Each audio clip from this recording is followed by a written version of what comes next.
Bibigay ko sa kanya. Network, Catholic Media Network, and kapisanan ng mga broadcaster ng Pilipinas. Oras, ganap ng ikadalawa ng umaga na. Narito na ang programang magbibigay kaalaman sa pagkain gamot ni Super Lady, Dr. Winnie Alpha, Scientist Naturopathic Doctor, Radyo Kalusugan. At ngayon, si Super Lady.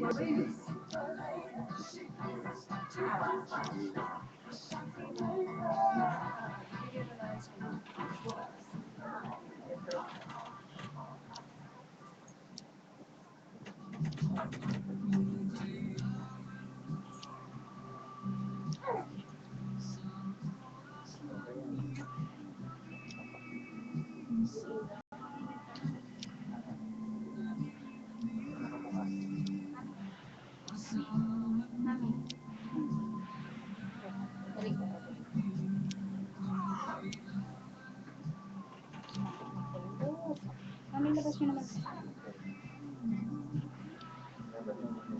Pwede bang doon ako? Ayoko magkuhan. It's not the girls.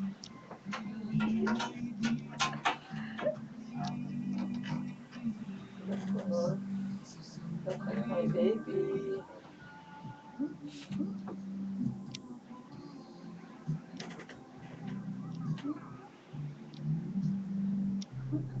Diba?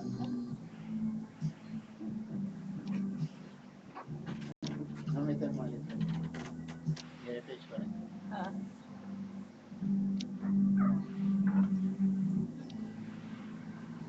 Yes, good health from Yuri.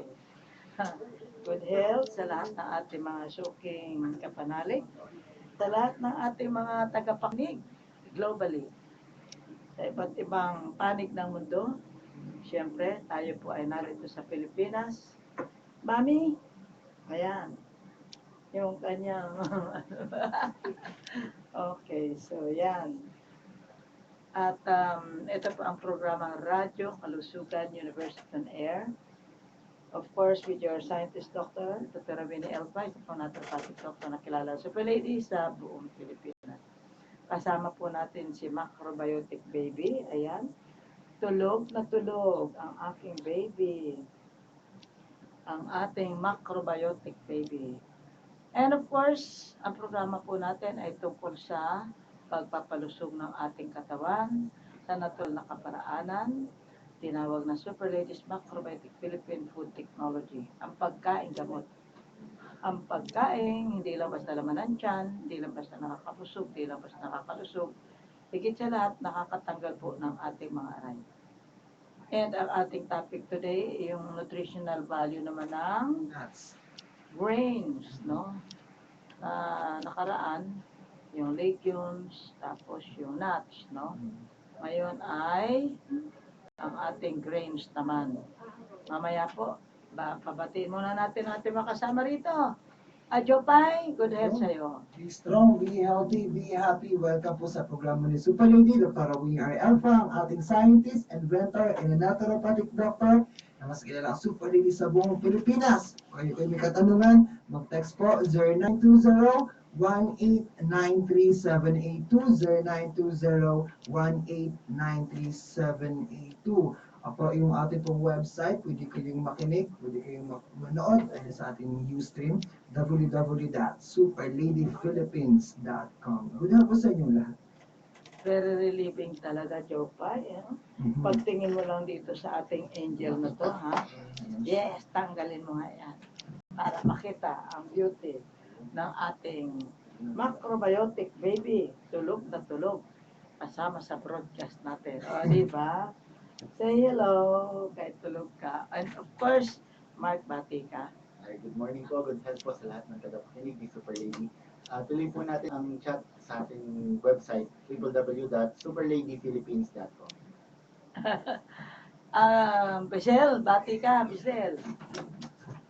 Good morning, good health po sa lahat ng mga nakikinig sa atin. Oo, mukha talaga po siyang bagong gising. So, yun naman ating mga tagapakinig, lalo makatulog. Habang kayo po'y natutulog, kami po ay gising. At yun na nga, pag-usapan natin kung ano yung mga bagay-bagay na makakatulong. At iniimbitahan natin lahat ng tao, tukang tao, bata, matanda, dalaga, binata, may ngipin at wala, may sakit at wala, hopeless, helpless, terminal case. Ito kasi ay ang pinag-usapan natin, di ba, nutrisyon. Kaya para sa lahat. Kaya lang, nagkataon po, ang una natin bunghalit sa radyo, way back, mga 25 or more than 25 years ago. Wala pang mga usapang ganito. So, ang nangyari, yung mga hopeless, helpless, terminal case, syempre, natataranta sila, naghahanap sila ng opsyon. Lalo na pag sinabi ng doktor na, sige po, uwi na po kayo sa bahay nyo. At pag pinauwi ka na ng doktor sa bahay, parang ang dating yan maghintay ka na lang, di ba, Jopay? Hintay na lang ang birthday, sabi pa nga. Ipagdiwang, hindi wala pa yung birthday, ipagdiwang na yung birthday. Oo, di ba ganun yun? Yung Nakakatakot isa, na. pag birthday na, kahit na wala pang birthday, kasi baka hindi naabutin yung petsa ng birthday. Pagka ganyan, talagang ano ka, medyo alarming talaga. But anyway, nagkaroon po ng option, solution through Radyo Kalusugan. Before, ano pa yan Radyo Kalusugan Institute. Ayan, naging Radyo Kalusugan University. Pag institute, maliit pa lang. Pag university, malaki. Ay, bakit ka hindi? Ay, kahit nasa Amerika, nasa Canada, Australia, anywhere in the world, sa pamagitan ng ating superladyphilippines.com, ayan. So, kung meron po kayong mga internet dyan, at hindi man po matapos ang ating mga pag-usapan din ay maaari po kayong mag-extend. Or maybe, gusto niyo pong marinig yung ating mga previous na mga broadcast, okay pa rin. At kung ano pa, ang pwede nating ma-share samantalang tayo nakikipag-usap sa ating mga suki, sa ating mga bisita na pumupunta at nagre-report. By the way, tawagan ko yung mga buhay pa dyan, 20 years ago, 30 years ago. Kung mga buhay pa kayo, mag-report kayo sa amin.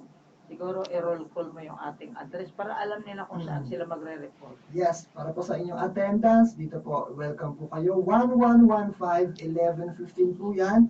11th floor, unit 15. 1115 po ng West Insula Tower. Opo, corner West Avenue, EDSA. Nasa tapat lamang po yan ng SM North, EDSA, at ang ating radio station ng Radyo Kapanalig Radio Veritas.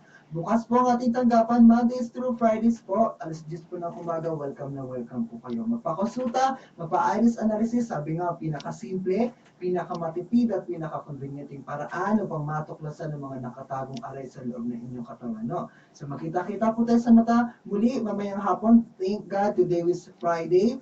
Alauna po, mamayang hapon, magkita-kita po tayo sa mata. Don Santiago Building, same time, same place, same location. Alauna po yan ng hapon.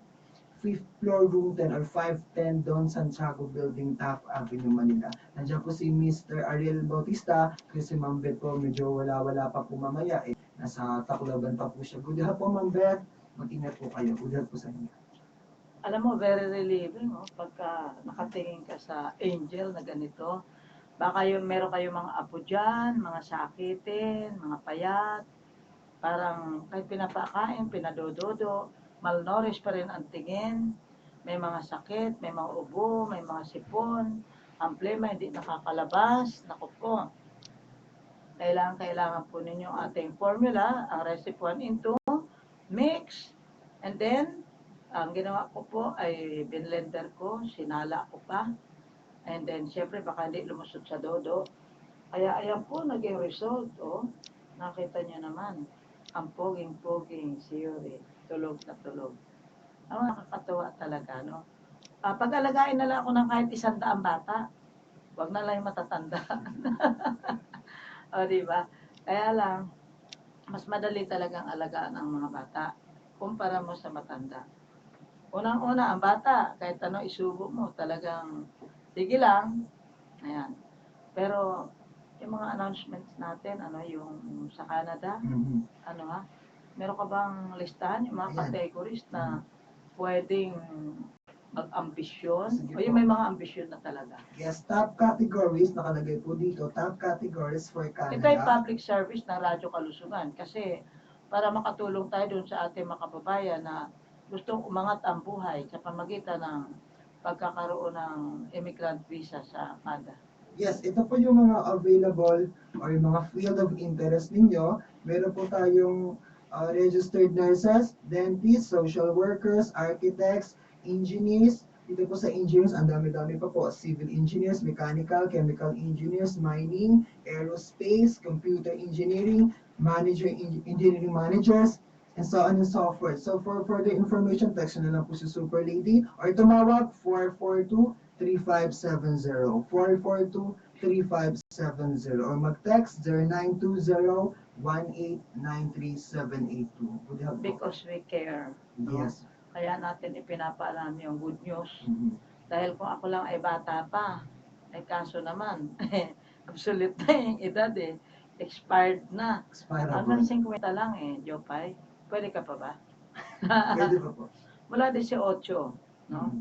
Hanggang 50 ay po pwede. Mga skilled workers ay pwede rin, no?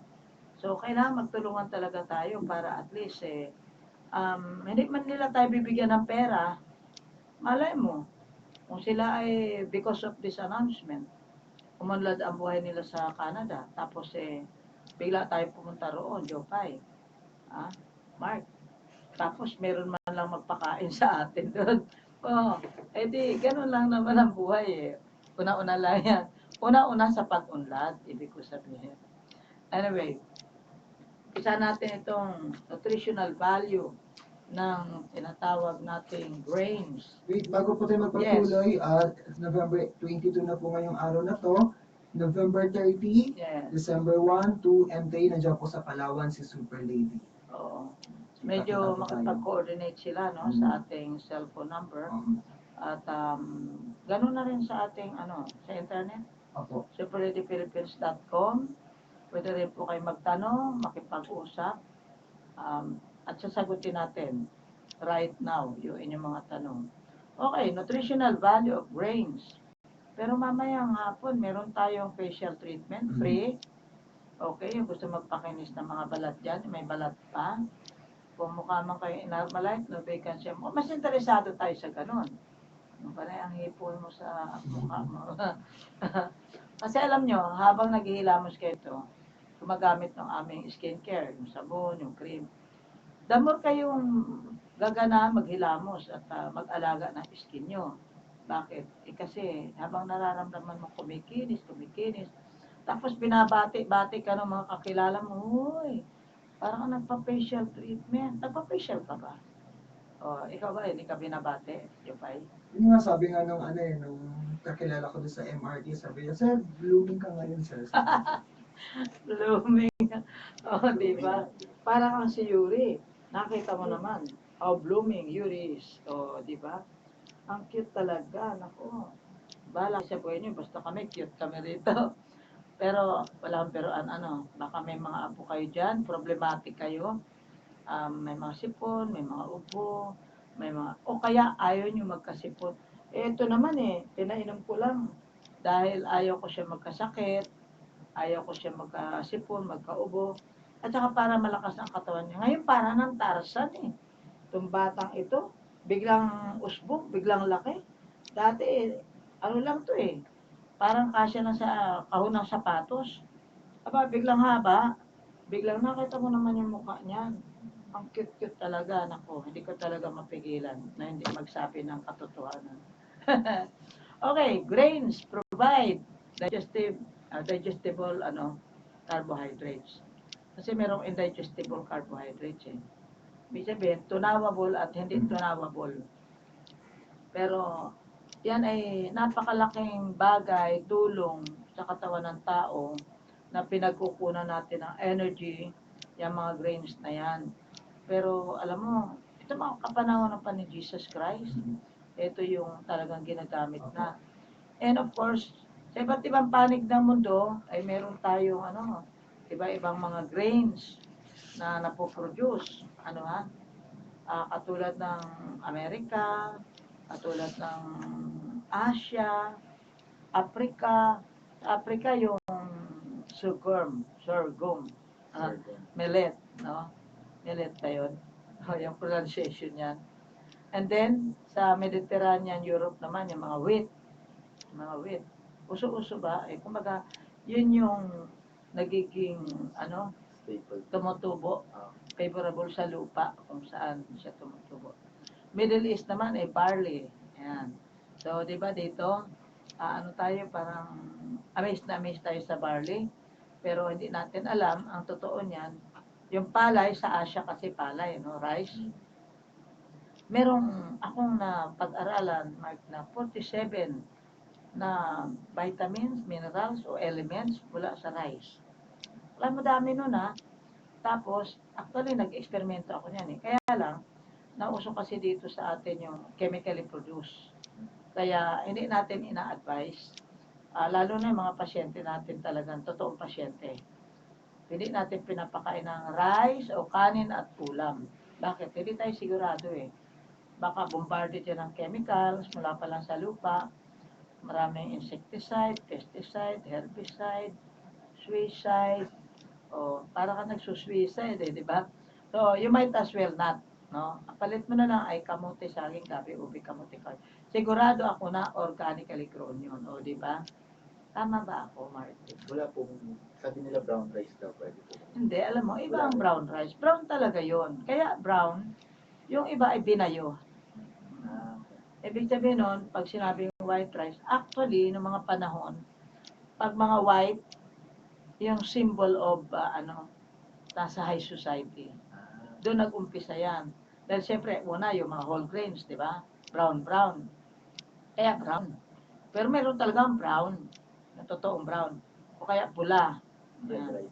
O kaya, dilaw, no? Iba-iba naman talaga ang kulay ng rice, no? Kaya lang, ang sinasabi natin yung kaya brown, unpolished. Oo, yung hindi talaga na padaan sa kuno. O yung, ano ba yun? Miller? Gilingan. Oo, yung gilingan, no? So, kaya naman pumuputi yan, natatanggal na yung bran. Yung pinaka-coating. Kaya pumuputi. Pero, nung araw, pagka puti yung pagkain mo, mga puti, mga high society, pangmayaman. Ayan. So, ibig sabihin po, yung may, kumbaga, food for the poor. Yung mga brown.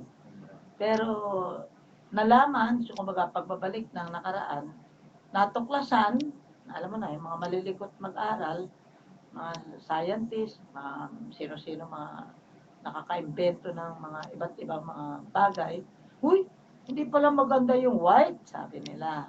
Napag-aralan, na yung tinatanggal nila, yung pala ang nutrisyon na kailangan natin. Lalo na ang vitamin B complex. Yan. So, balik na naman tayo sa dati, katulad ngayon. Sabi natin, organic.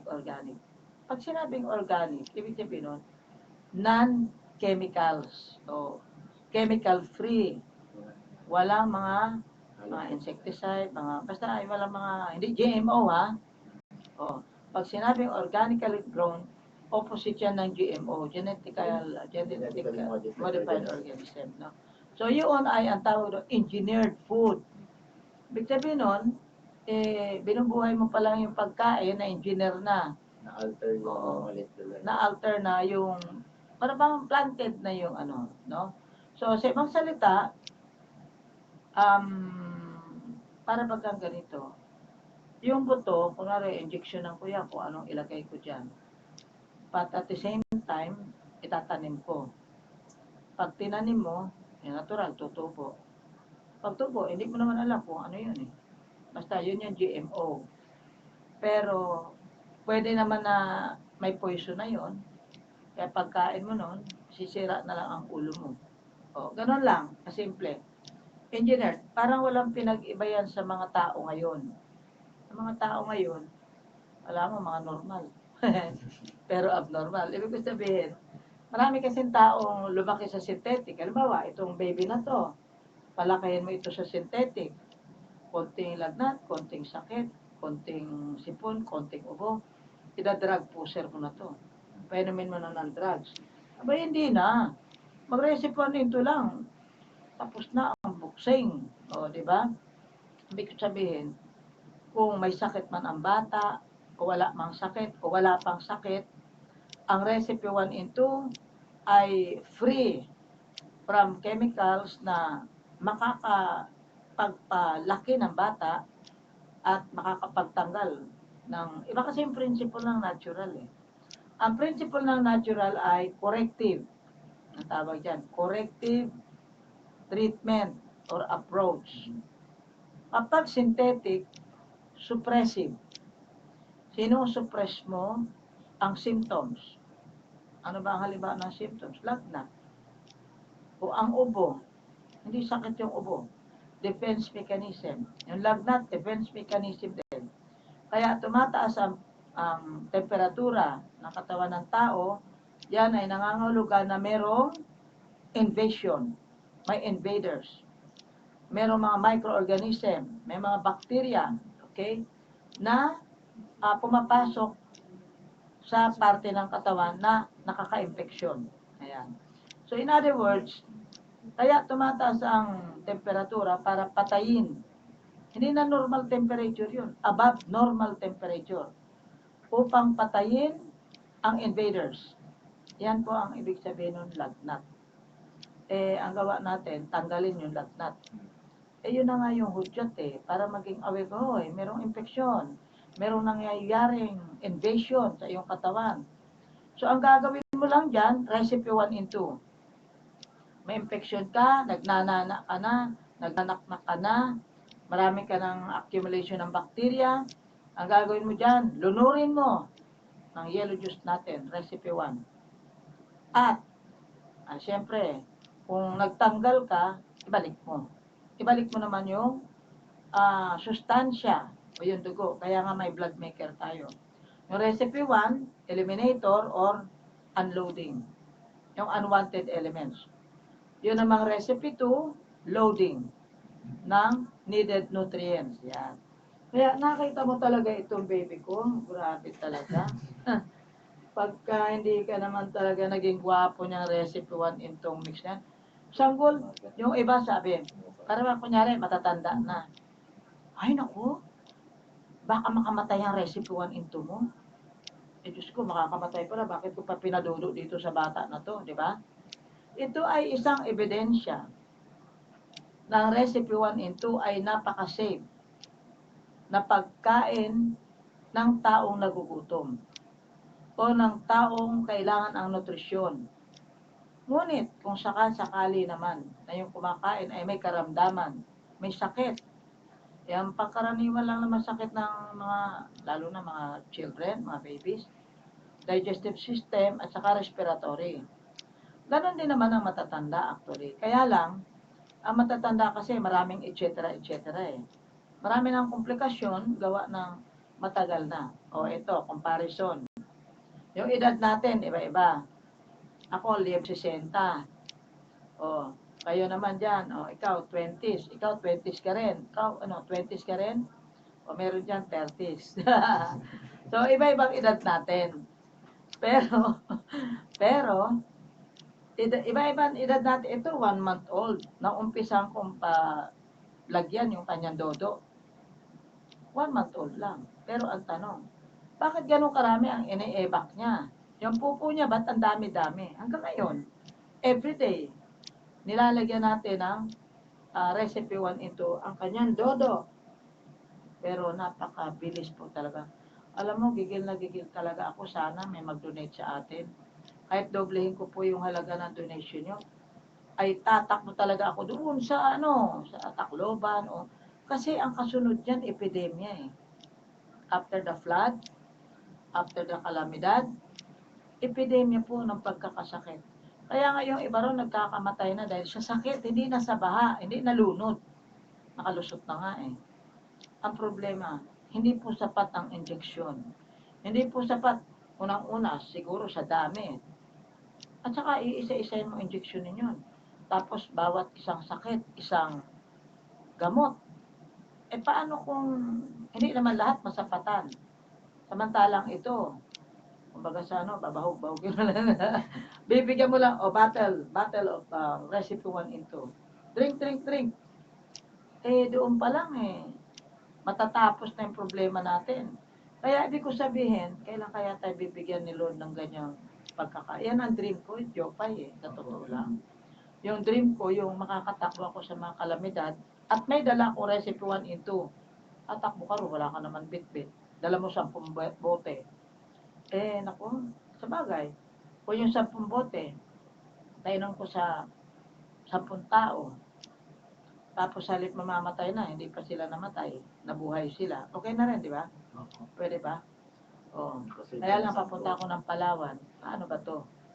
Hindi naman, nagkamali ako ng ng schedule, Hindi ko naman alam kasi magbabagyo ng ganyan kahit na sana ilan yung nadala ko, doon na lang ako magtititimpla.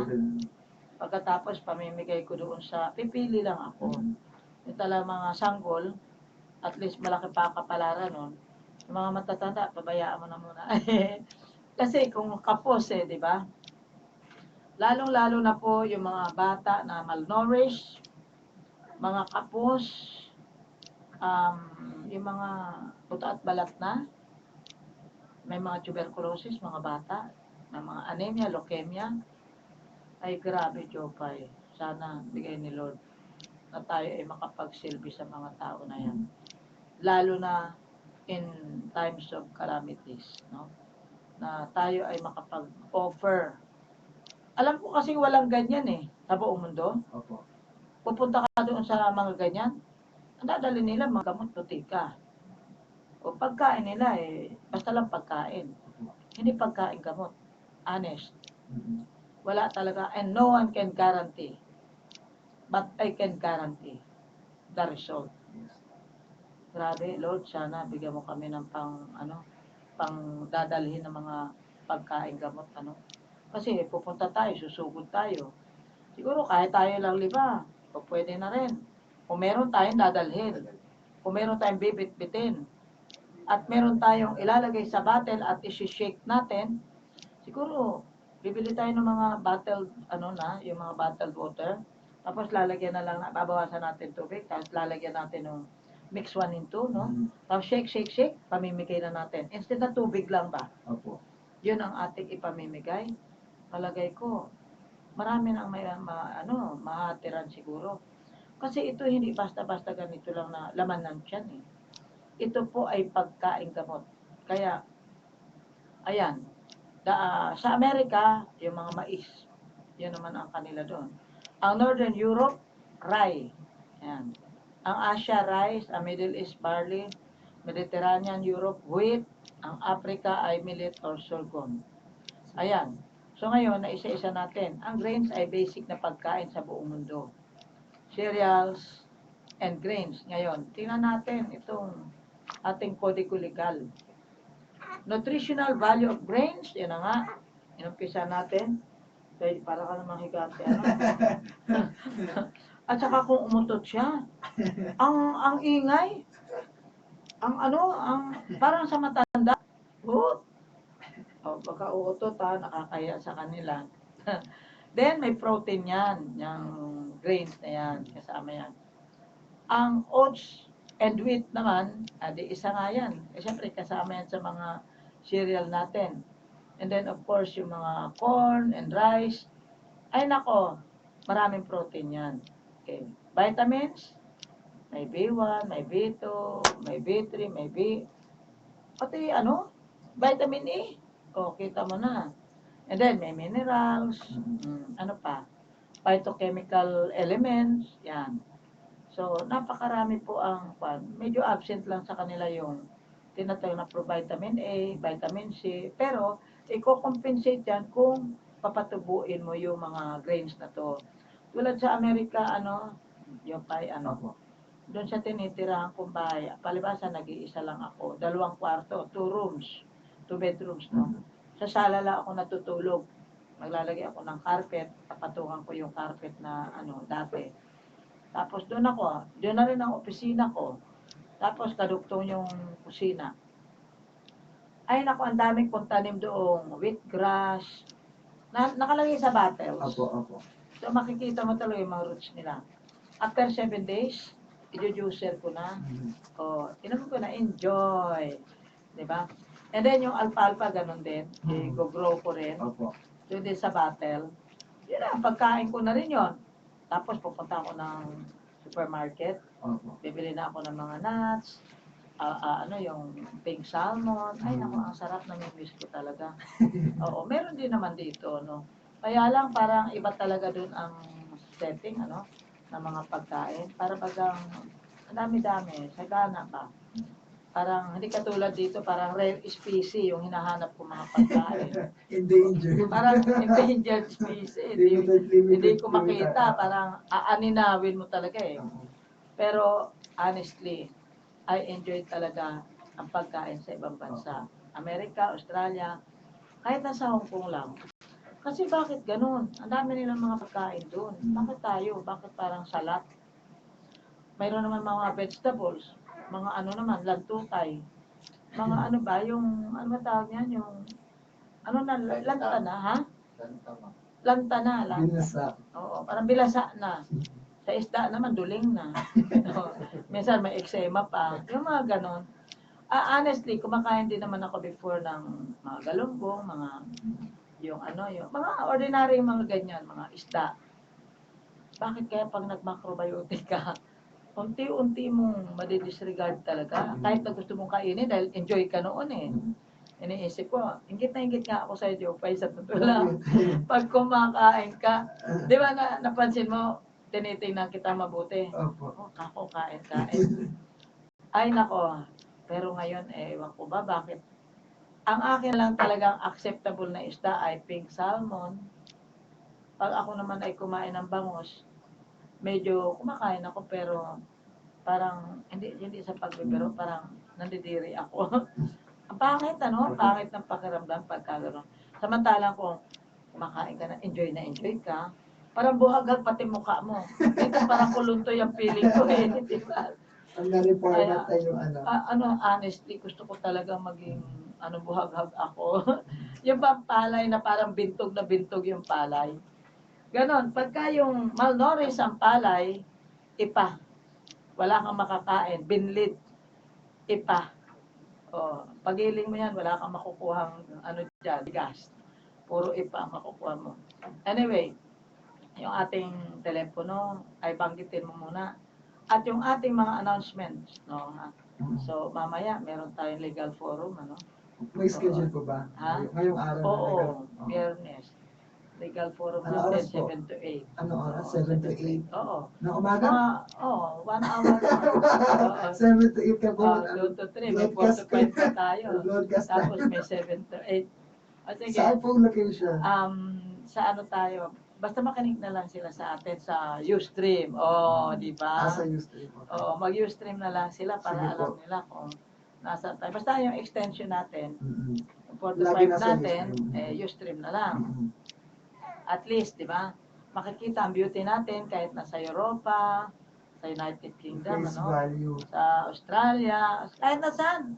Grabe talaga itong high-tech na to. Actually, ma'am, sa website na po nila din yan. Sa website Nandun lang na nga. po.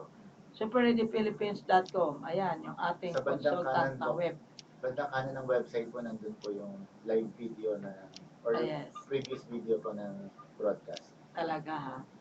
Okay, so, mga previous, future, and during. Okay? So, teka, break muna tayo.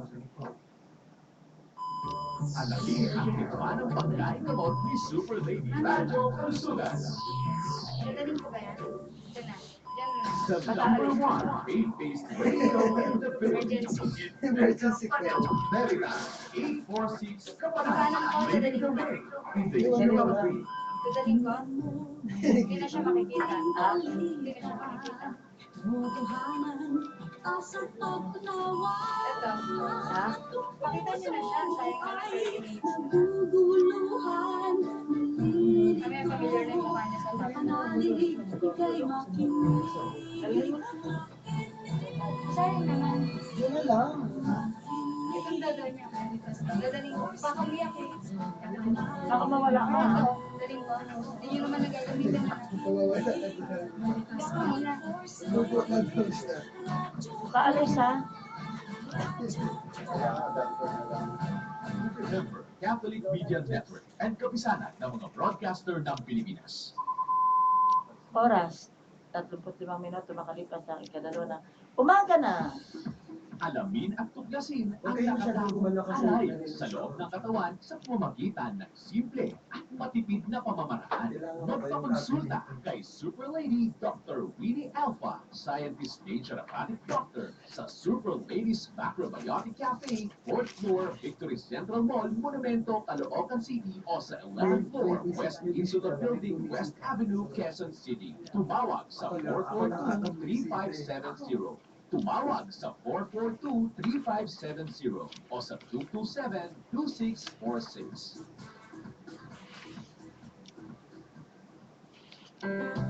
Ang Segunda Mana ay Donations and Kind program ng Caritas Manila. So pagbibigay natin ng mga luma o bagong mga damit, bags, sapatos o kahit ano pang gamit na may pakinabang ay makakatulong tayo na maibsan ang kahirapan. Ito po ang inyong lingkod sa Pinto. Suportahan natin ang Segunda Mana ng Caritas Manila.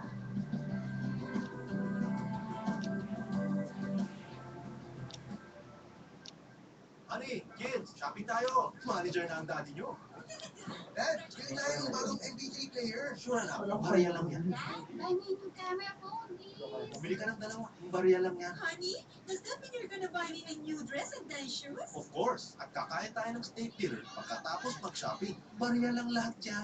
Hindi, kung barya lang pala, eh di siguro kaya mo namang magbigay kahit 25 lang sa Pondo ng Pinoy. Nakatulong ka pa sa kapwa. Save it, share it, give to Pondo ng Pinoy. Eh, talent fee ko, barya lang ba? If you're down and out, feel disappointed with all your trials, spending all your resources, and find hard to feel good, it's time for an option solution.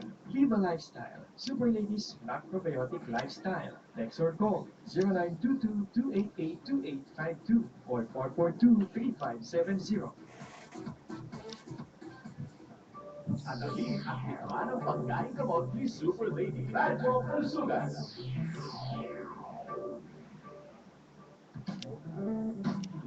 Yes, tuloy-tuloy po ang Radyo Kalusugan, University on the Air.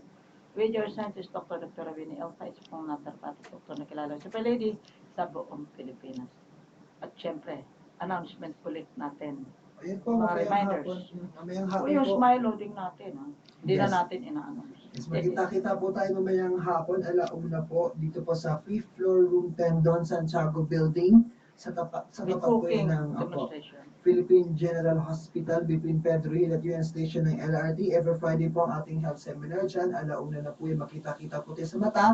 Umattend po kayo orientation ng ating Smile Loading Express, yung ating pong Smile orientation with Super Lady at ating consultation din po sa ating health seminar. Pwede magpa-iris analysis po kayo, pwede naman po magpa-iris analysis. Ay, yung pinakamaaga pupunta ha, yun po, diba pinakamaaga na pupunta, hindi yung huli.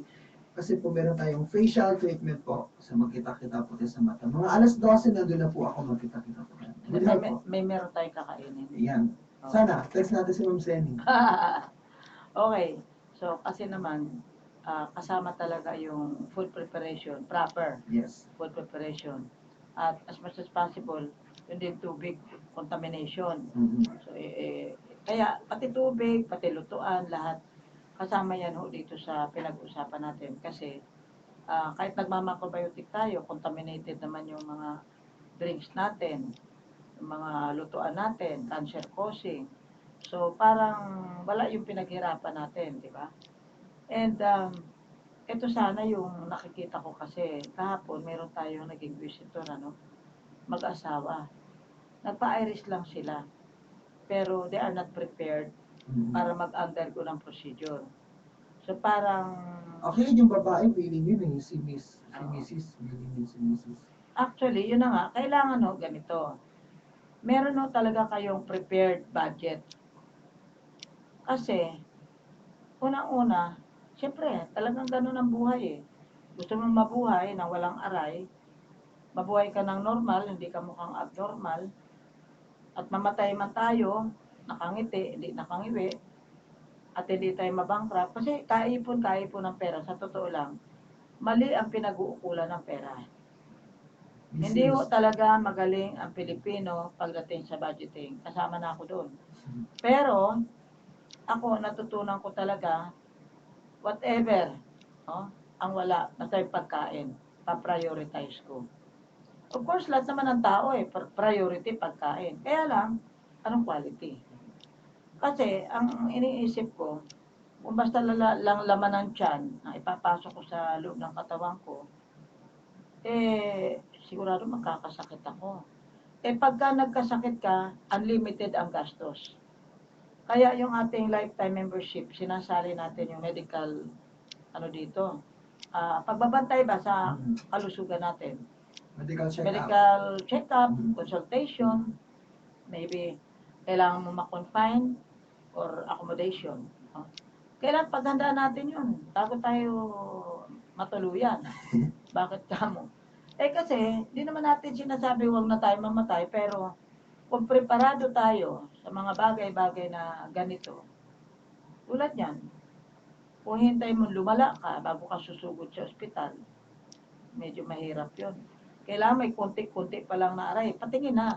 Kaya nire-require ko talaga po kayo bago magpa-iris analysis, as much as possible, na magpa-laboratory.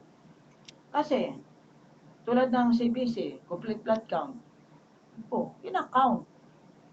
Ayun ang pagsilip ko sa mata, ako lang nakakita Ako, kailangan malaman ko yung health status nyo kasi hindi ko kayo kilala Ano mang alam ko sa buhay nyo? Yung nararamdaman nyo, hindi ko naman nararamdaman. Pero ang laboratory, nagbibilang yan ng mikrobyo. Nagbibilang yan ng mga elemento. O urinalysis, stool analysis. Kung ano mga bakterya lumitaw dyan, i-cultivate dyan sa laboratory. Then, saka idedeklara kung anong uri ng sakit meron ka. Batay sa mikrobyong nakita na kinultivate sa laboratory. In other words, may iba-ibang kaparaanan para tuklasin yung mga problema natin like ECG, like CT scan, like MRI, like X-ray, like ultrasound. Iba-iba yan Huwag natin panghinayangan yung ginagastos natin dyan. Ngayon, nagkataon lang na ang gagamitin natin macrobiotic lifestyle. So therefore, kailangan silipin ko mata nyo. Para at least